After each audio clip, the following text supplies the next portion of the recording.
મિત્રો, આજે આપણે વાત કરવાના છીએ તાડપત્રી સહાય યોજના વિશે, જેમના ઓનલાઈન ફોર્મ ભરાવાના શરૂ થઈ ગયેલ છે. કેવી રીતે ભરવું એના વિશે ચર્ચા કરીશું. અહીં મિત્રો ખાતાથી તમને 2 તાડપત્રી છે એ મળવા પાત્ર રહેશે, જેમાં 3750 રૂપિયાની સબસિડી તમને મળશે. આ યોજનાનો લાભ દરેક ખેડૂતને મળવા પાત્ર છે, તો વિડીયોને પૂરો જોવા વિનંતી.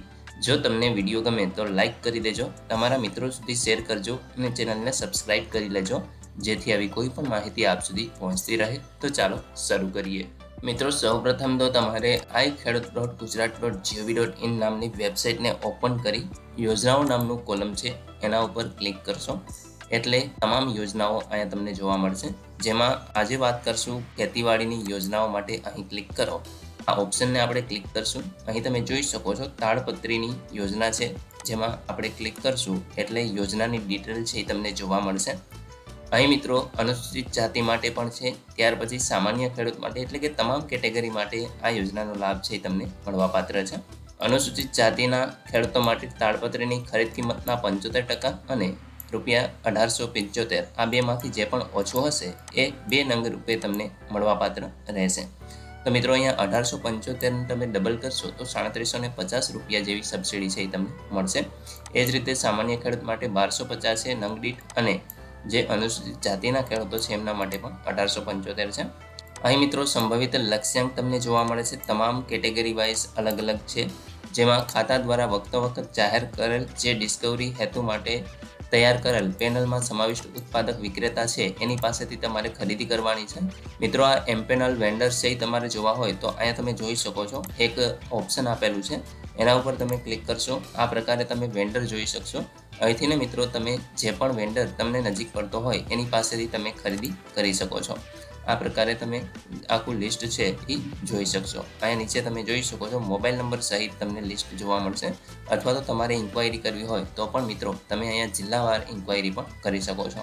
તો તમને મિત્રો નજીકના જે પણ વેન્ડર લાગુ પડતા હોય એ તમે આ રીતે ચેક કરી શકો છો. આખું લિસ્ટ છે એ તમને અહીંયા જોવા મળશે. આ ઓપ્શન ઉપર તમે ક્લિક કરશો એટલે મિત્રો અહીંયા જેટલા પણ વેન્ડર્સ છે, વિક્રેતાઓ છે, એનું લિસ્ટ તમને જોવા મળશે. તમે મોબાઈલ નંબર સહિત જોઈ શકશો. તો એ રીતે તમે ચેક કરી લેજો. ત્યાર પછી મિત્રો તમે દર 3 વર્ષે આનો લાભ છે એ મેળવી શકો છો. હવે મિત્રો અરજી કરવા માટે 3/2/2025 થી 16/2/2025 સુધી તમે અરજી કરી શકો છો. અરજી કરવાના ઓપ્શન ઉપર આપણે ક્લિક કરશું એટલે આ રીતે તમને પેજ જોવા મળશે. અહીં મિત્રો જો તમે રજિસ્ટર અરજદાર હોય તો હા સિલેક્ટ કરવાનું છે, અન્યથા ના સિલેક્ટ કરી આગળ વધવા ક્લિક કરો. આ ઓપ્શનને આપણે ક્લિક કરશું. અરજી ફોર્મ ભરવા વિશેના તમામ કોલમ તમને જોવા મળશે. નવી અરજી કરવા ક્લિક કરો. આ ઓપ્શનને આપણે ક્લિક કરી દઈશું.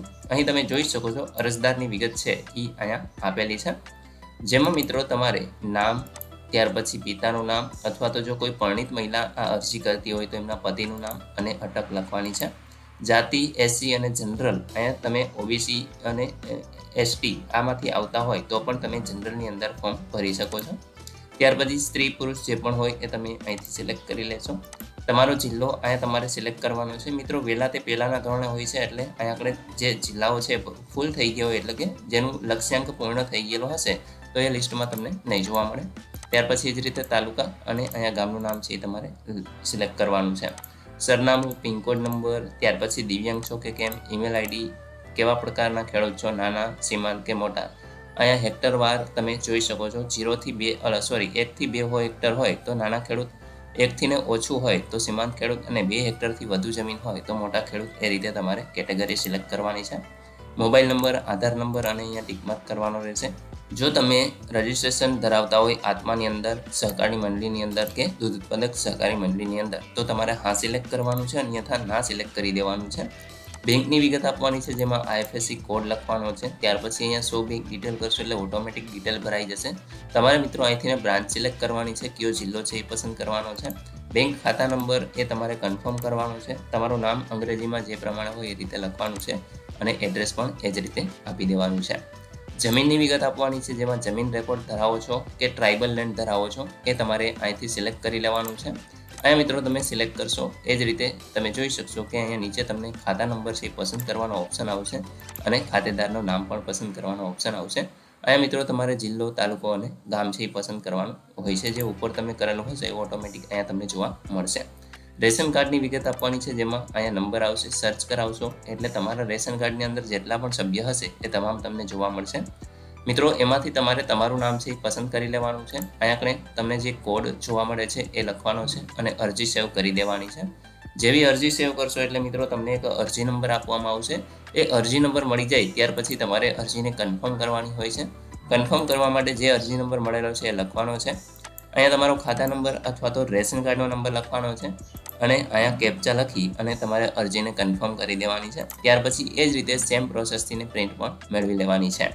મિત્રો, ઓનલાઈન અરજી થઈ જાય ત્યાર પછી માની લો કે ભવિષ્યમાં તમારે તમારી અરજીનું સ્ટેટસ જોવું છે, તો તમે હોમ પેજ ઉપર આવી જશો. નીચે સ્ક્રોલ કરાવશો તો અહીંયા અરજીનું સ્ટેટસ તપાસવા અથવા તો રીપ્રિન્ટ લેવા માટે અહીં ક્લિક કરો. આ ઓપ્શનને આપણે ક્લિક કરશું. અહીંયા તમે જોશો તો અન્ય યોજના આપણે પસંદ કરશું. ત્યાર પછી અહીંથી મિત્રો અરજી ક્રમાંક પરથી આપણે શોધવાનું છે, તો એ આપણે સર્ચ કરશું. ત્યાર પછી અરજી ક્રમાંક નંબર અહીંયા લખવાનો છે, કેપ્ચા લખવાનો છે. અહીંયા આધાર કાર્ડ અથવા તો મોબાઈલ નંબર બેમાંથી કોઈ પણ એકના છેલ્લા 4 આંકડા તમારે લખવાના છે. અને અરજીનું સ્ટેટસ જોવું હોય તો આ ઓપ્શનને સિલેક્ટ કરશો અને જો તમારે પ્રિન્ટ મેળવવી હોય તો આ ઓપ્શન સિલેક્ટ કરશો. એટલે મિત્રો તમને તમારી અરજીનું સ્ટેટસ જોવા મળશે. તો આ રીતે તમે જાતે જ અરજી ઓનલાઈન કરી શકો છો અને ત્યાર પછી એનું સ્ટેટસ પણ ચેક કરી શકો છો. આશા રાખું છું કે આ વિડીયોની અંદર તમને તમામ માહિતી મળી ગઈ છે. તેમ છતાં પણ કોઈ પ્રશ્ન હોય તો કોમેન્ટ દ્વારા પૂછી શકો છો. વિડીયોને લાઇક કરી દેજો, તમારા મિત્રો સુધી શેર કરજો અને ચેનલને સબસ્ક્રાઇબ કરી લેજો, જેથી આવી કોઈ પણ માહિતી આપ સુધી પહોંચતી રહે. વિડીયો જોવા બદલ આપનો ખૂબ ખૂબ આભાર. મળીએ એક નવા વિડીયો સાથે. ત્યાં સુધી જય હિન્દ.